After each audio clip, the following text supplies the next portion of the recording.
this is an iHeart podcast. Guaranteed human. 2%. That's the number of people who take the stairs when there is also an escalator available. I'm Michael Easter, and on my podcast, 2%, I break down the science of mental toughness, fitness, and building resilience in our strange modern world. Put yourself through some hardships, and you will come out on the other side a happier, more fulfilled, healthier person. Listen to 2%, that's TWO% on the iHeartRadio app, Apple Podcasts, or wherever you get your podcasts. Time now for today's Strawberry Letter, and if you need advice on relationships, dating, work, sex, parenting, and more, please submit your Strawberry Letter to steveharveyfm.com and click Submit Strawberry Letter, okay? We could be reading your letter live on the air, just like we're going to read this one right here, right now. Buckle up and hold on tight. We got it for you. Here it is, the Strawberry Letter. Subject, he's too bougie for my church. All right, dear Steve and Shirley, I'm a 46-year-old woman, and I need your advice on dealing with the man I'm dating. He was the first in his family to graduate college, and now he is a successful doctor with his own private practice. I'm a doctor, too, and I work in a public health clinic, which is not in the safest community.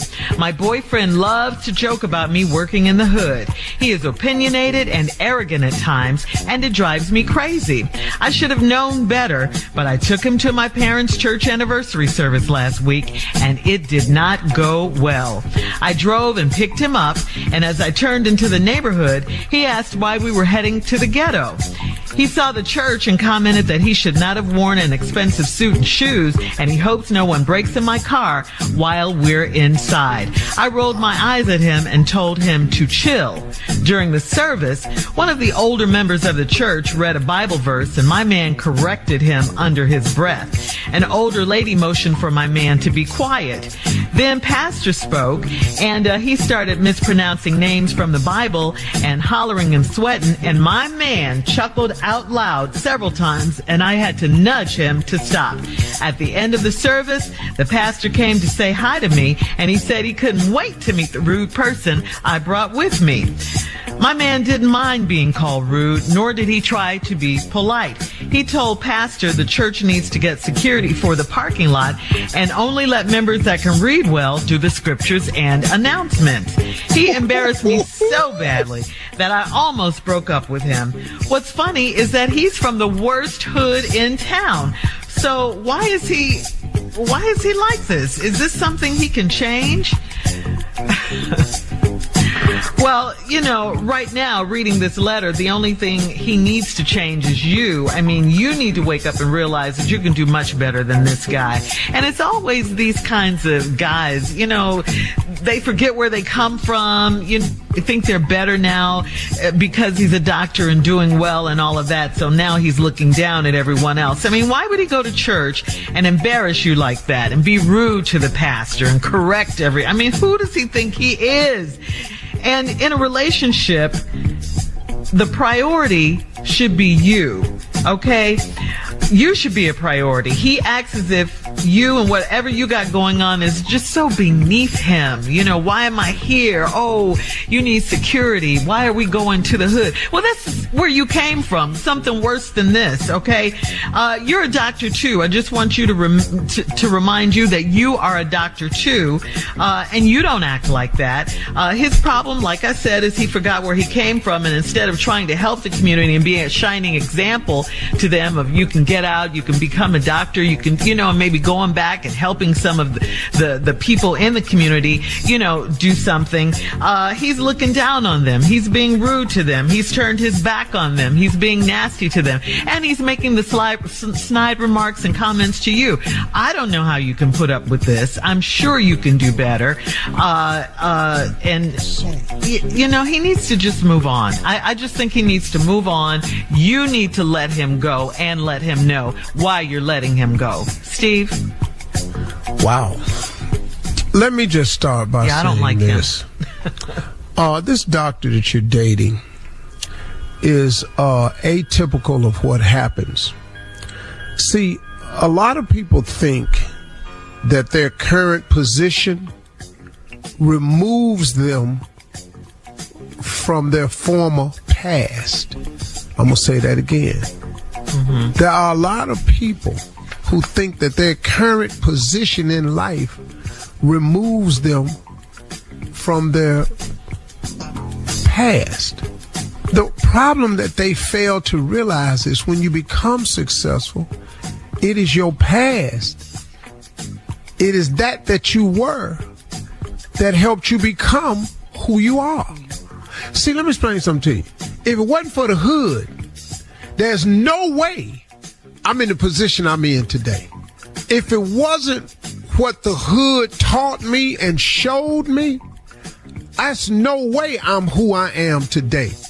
Because that hood gave me the fiber, the starch, the grit, the guts, the fight to fight this other war on the other side of the world that I've been on.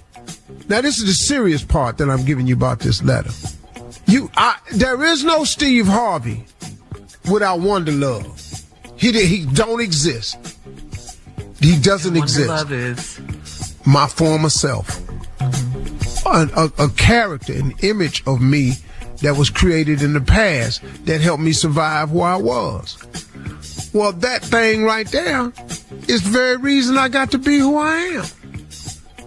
See, and that amazes me how people get bougie like that and all of a sudden. They try to lead that from behind. You can't run from what you were. I embrace it. So that's the serious part of the letter. Now, do you have a problem with this man? Yes. Yeah, are you going to be able to fix him? Probably not. Now, can you stomach him? I don't know. It don't sound to me like you like him because don't nobody reading this letter like him. No, I don't. Now, when we come back after the break, I'm going to give you a demonstration of what happened at the church that threw him. Okay. All right, thanks, and I'm going to ask Deacon Def Jam to join me because I can tell you what happened. We'll have part 2 of Steve's response coming up at 23 minutes after. He's too bougie for my church. We'll get back into it right after this. You're listening to the Steve Harvey Morning Show. 2%. That is the number of people who take the stairs when there is also an escalator available. I'm Michael Easter, and on my podcast, 2%, I break down the science of mental toughness, fitness, and building resilience in our strange modern world. I'll be speaking with writers, researchers, and other health and fitness experts, and more, to look past the impractical and way too complex pseudoscience that dominates the wellness industry. We really believe that seed oils were inherently inflammatory. We got it wrong. Many of the problems that we are freaked out about in the world are the result of stress. Put yourself through some hardships, and you will come out on the other side a happier, more fulfilled, healthier person. Listen to 2%, that's TWO%, on the iHeartRadio app, Apple Podcasts, or wherever you get your podcasts. On the Serving Pancakes podcast, conversations about volleyball go beyond the court. Today we have a little best friend compatibility test. Okay, and how long have we been best friends for? Since the day we met. As the League One volleyball season heads towards its final stretch, there's no better time to tune in. We really are like yin and yang, vodka and tequila. You'll hear unfiltered analysis, behind-the-scenes stories, and conversations with leaders making an impact across the sport. Today we have Logan Lednicki. I feel like our fan base in general is very connected. Just like a comforting feeling getting to play at home. Whether you're following the final push of Love's season or just love the game, Serving Pancakes brings you closer to the action and the people shaping the future of volleyball. Jordan Thompson had that microphone out. God forbid we make a mistake or cuss at our coach like one time or 2 times. Open your free iHeartRadio app, search Serving Pancakes, and listen now. This has been Serving Pancakes, and we'll catch you on the flip side. Okay. Presented by Capital One, founding partner of iHeart Women's Sports. Do you ever notice your floors still look dirty even after you mop? Power Mop gives you a deeper clean you can see and feel. Unlike Stream Mops, Swiffer Power Mop absorbs more dirt and locks it away even in hard-to-reach places like behind the toilet. The new micro scrubbers deliver thousands of tiny deep cleaning actions for results that look, smell, and feel clean. No more dirty floors. Try the Swiffer Power Mop. Love it or your money back. All right, come on, Steve. Let's recap today's Strawberry Letter. He's too bougie for my church is the subject. This girl, 46-year-old woman, dealing with this man, his first family to graduate college, and he's a successful doctor, got his own practice. She's a doctor, too, but she works in the hood. He always joking her about working in the hood, and he done forgot where he's from. Like I said, a lot of people think that their current position in life removes them from their prior life of their past. When people don't realize it is your past is how you got where you are in the first place. If it wasn't from the conditions of the hood that I lived in, I don't get to be successful. Because I wouldn't have to fight the starch. I wouldn't have the tough skin I got. You know, when they talking about me, when they making fun of me, when they behind my back, when they stabbing me, when they jump on me for no reason, when they come out the bushes. See what messed people up. See, social media ain't the first set of bushes I'd have had somebody jump out on me on. See, even though social media is new, it's new level, new devil. But these the same bushes though. See, Herman Wilson jumped on me from behind the bushes first time. Every time I walk past bushes, Herman Wilson. And I look for people behind the bushes now. So when they jump on me, I got what it takes. It's a whole lot from my past. But now what happened was you picked your man up and you took him to church. And as you turned into the neighborhood, they asked why you was heading to the ghetto. He saw the church and commented that he shouldn't have worn an expensive suit and shoes and hope don't nobody break in his car while he inside. You roll your eyes at him, told him chill. Now this your mama and them pastor anniversary. So you know they had little sheets over the two chairs up front. You know, the usher board wore white. You know, a little hood church. They decorated it best they could, but they ain't a lot of money. We get it. One of the older members of the church read a Bible verse, and my man corrected him under his breath. God's Deacon Jeff Jam, I want you to help me out now. Yes, sir. Right here, man. We are reading from the book of Job. From the book of Job. Where it says he was swassled by the whale. And as he laid in the underbelly of the whale, it must have stank in there. Huh. You feel me? And I guess I'm assuming that the whale regurgitated him back up on the beach. And when he got up on the beach, he was faced with temptation because some girls on the beach with bikinis on. Can you see what I'm seeing? No, but I'm staying with you, but and that is why the temptation that was on that beach is the same temptation that followed them into the wilderness for 40 years. 40 years? Job was in the belly of the whale. A lot of people think it was Jonah, but they call him Job for short. Oh, really? So Jonah and Job is the same person, is what you're saying? Yes, sir. Yes, sir. Now, her boyfriend corrected that. It's Jonah was in the belly of the whale. Job had boils and was tested by Satan. There was no desert for him the 40 years. And that's what he's just correcting him on. But now here we go. This is what. And then the pastor spoke and started mispronouncing names from the Bible and hollering and sweating, and your man started laughing. Let us go. Deacon, read a verse from the Bible, please. Pick any Daniel went down to the lion's den. And we reading from the book of? I don't know. I just knew that script. Well, if it's Daniel down in the lion's den, we must be reading from the book of Daniel. Come on now. From the book of Daniel, read. deep? Well, I'm not in the book. I changed book. Well, go ahead and change. Fine, I follow.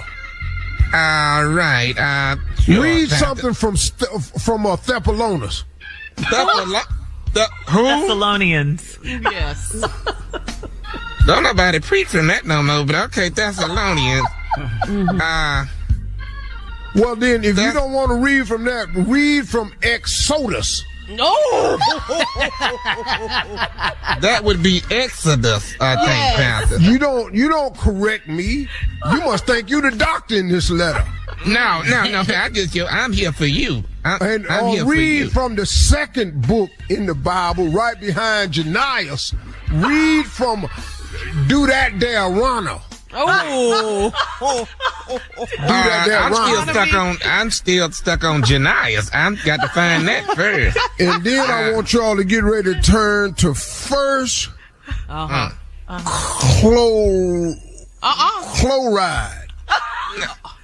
First chloride. Okay, I'm gonna say this.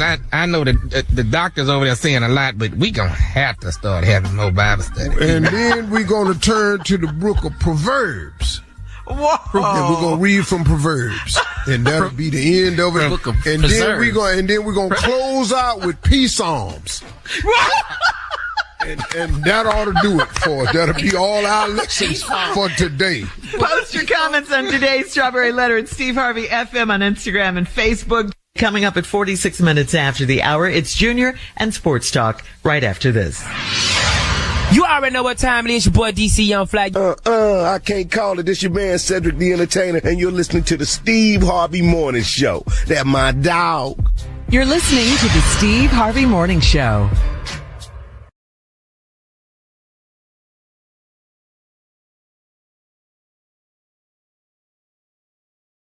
2%. That's the number of people who take the stairs when there is also an escalator available.